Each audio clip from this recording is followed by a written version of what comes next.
Hello from wherever you are. My name is Joab Chakhaza, and I warmly welcome you to this short special program, America Votes. A day before the third U.S. presidential debate took place at the University of Nevada, Las Vegas on 19 October 2016, I had the opportunity to talk to a man who comes from Liberia. He's not an ordinary man. His name is Abdullai Kamara. He is the president of the Press Union of Liberia, and he is also a media and development specialist, and he has been actively involved in the media in Liberia. But among other notable things, he was a key member of the University of Liberia Students' Union organization of the first ever presidential debates in Liberia in 1997. With the Press Union of Liberia, he led the organization of debates for senatorial elections across Liberia's 15 counties in 2014. So he's obviously somebody who is particularly interested in candidate debates. Now, as one of the people who had been invited by the Commission on Presidential Debates and the National Democratic Institute to be part of the debate audience at the University of Nevada, Las Vegas, I was keen to know how he felt about it, and generally what his views were about the U.S. presidential election for 2016. But first, how did he feel about being part of the audience that was going to watch live the third U.S. presidential debate in Las Vegas? I'm especially elated that I should be a part of this for a number of reasons. The most important is the fact that the U.S. has been a leader in democracy building, and especially in the democratic process, in the electoral process. And the debate has been an important enabler of civil participation in the entire electoral process. And so to be selected from more than 200 million Americans and to be selected to be a part of a small number of 1,200 in the debate hall is quite important. It's historic in its own ways. Beyond there, as part of my work with the Press Union of Liberia, we have over the years organized debates. We've not been very effective with it. There have been challenges from the candidates with our organizational procedure, with fundraising, and coming to work along with the organizers of the debate here. It actually provides us some education, some understanding of how to do it better. But also importantly is the fact that the international study mission I'm a part of has people from other places, other countries, who have been developing their own capacity to organize better debates. And the exchange of lessons and best practices has been very useful for me. What do you think is going to be the main focus of this debate? What do you expect to see at this third debate? For this third debate, there have been for the entire electoral process, I must admit, everyone I've spoken to in the last week or so since my arrival here, there have been a lot of mixed reaction. A lot of people think that the elections this year is not the best example that people will want to copy from. That's the first thing. And at some point, issues have been evaded, and personality and other side-by activities have come into the fore. And the American people are still demanding that they need to have answers to most of the issues. They think that the candidates need to respond to them. And so we're looking forward to the candidates talking about the issues that concern the American people. By all means, the U.S. serves as an example. And if the U.S. Elections, the discussions there do not focus on a substantive thing, you can be assured that back home, you will have candidates who will be rolling out of order and effectively tell you, even in the US the other day, the elections was not about issues, was about the popularity. We agree the votes are finally about popularity, but it should be based on something. And what it should be based on is the fact that the candidates will be talking about the issues that the people are concerned about and how they can respond to that. How does it make you feel as somebody from Liberia? Obviously, as you're saying, you look at the United States as a democracy that sets the bar high for other countries. and you're describing this election cycle as not being the best and not being very exemplary. What does that make you feel as an African trying to further democracy, and you say you're organizing candidate debates yourselves? Yeah, it's frightening in the first place. That's quite frightening because a new standard is being set, and that is not a standard positively, but as a standard negatively. But overall, I like to take it from a positive direction. There are people who've been organizing debates in Jamaica, in Argentina, in Kenya, and Nigeria, who have all converged here, and we are sharing the best practices. So we're looking at the U.S. election, the extent of organization, media involvement, the independence of the Commission for the Presidential Debate. Those are all lessons that we can be learning. It's not in terms of what the individual candidates say. Of course, the candidates, their position supposed to be informing global peace and global security, because the U.S. has put itself in a position to detect or lead efforts in ensuring that there is peace and security in the world. And so if they are choosing a leader, we expect that in the least, this leader should be able to convince the rest of us that it will provide the kind of leadership that will ensure that the world remains at peace. And so those are issues that we are concerned about, and we think whoever wins this election, or in the debate, at least in the debate, the candidate should be able to go into those issues on a point-by-point basis and express their whether competence or their capacity or their commitment to making the U.S. better or even greater, like some of the candidates are saying. We're looking forward to those, and those are the issues that we're really concerned about. If we don't get the message very clear, we're afraid, because even our American compatriots are concerned that the issues are not coming up.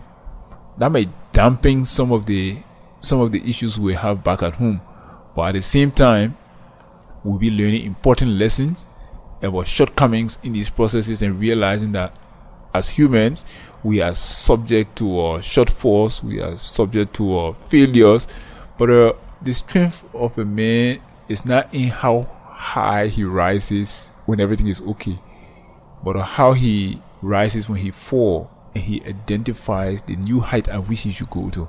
And that is what is important. That is what we are looking forward to in the entire debate exercise.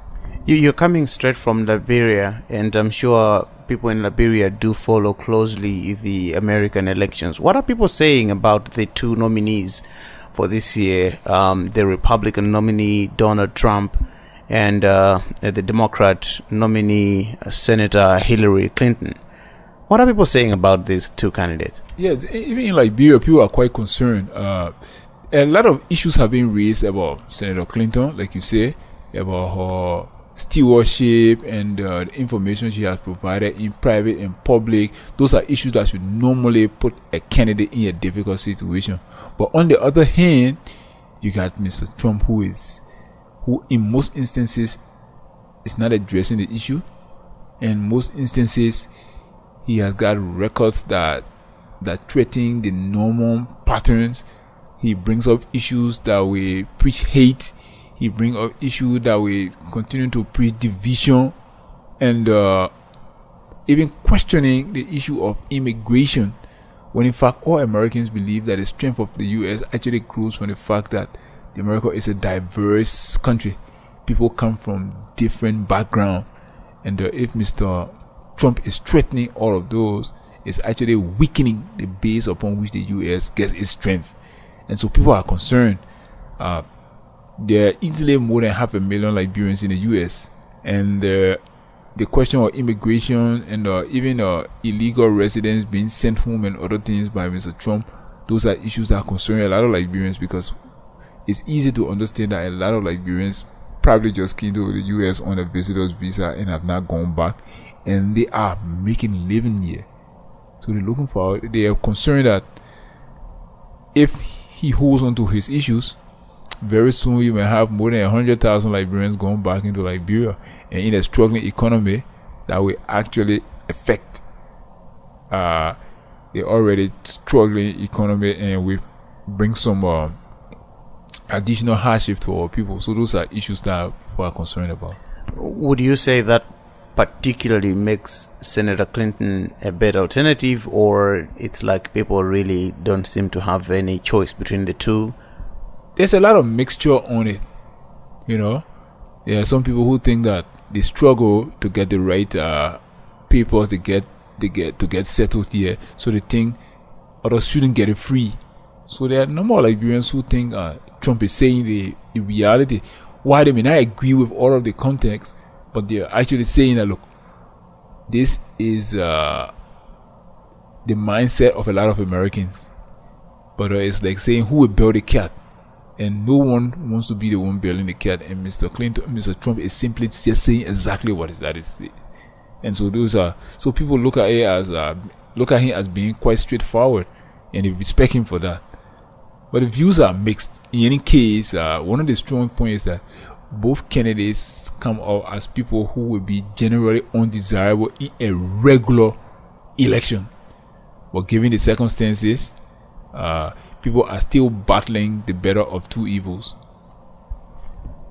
Considering the sentiments that the Republican nominee Donald Trump has been making about immigration and controlling who enters the U.S., and looking at the kind of support that he still seems to enjoy on the ground, doesn't that say something about what Americans think about immigrants? No, it actually says a lot. As a message, like we say, he continues to have a lot, and he emphasized that he has the crowd. If he goes to an event, thousands of people come there because they agree with him or they listen to him. But regardless of the fact that all of those comments continue to question and threaten the diversity of America, it continues to create divisions in an America that has been opening boundaries. Those are issues that are real. People are really concerned about. But the fact that people continue to support Mr. Trump means that there are a lot of people who think that way and believe that way. So it's a matter of how do we go forward with the dialogue? How do we go forward with the conversation? Does Mr. Trump really believe this, or is it because he needs to get a vote, so he will say things that will draw the attention and support of other people? Those are other issues that we also need to be thinking about. Finally, about the debate that's taking place, the last presidential debate, the images of both candidates has suffered hugely in the past few weeks. Donald Trump is finding his own fires about women who are alleging some sexual advances, and Senator Clinton is also struggling to explain the issues of the emails and the WikiLeaks published emails.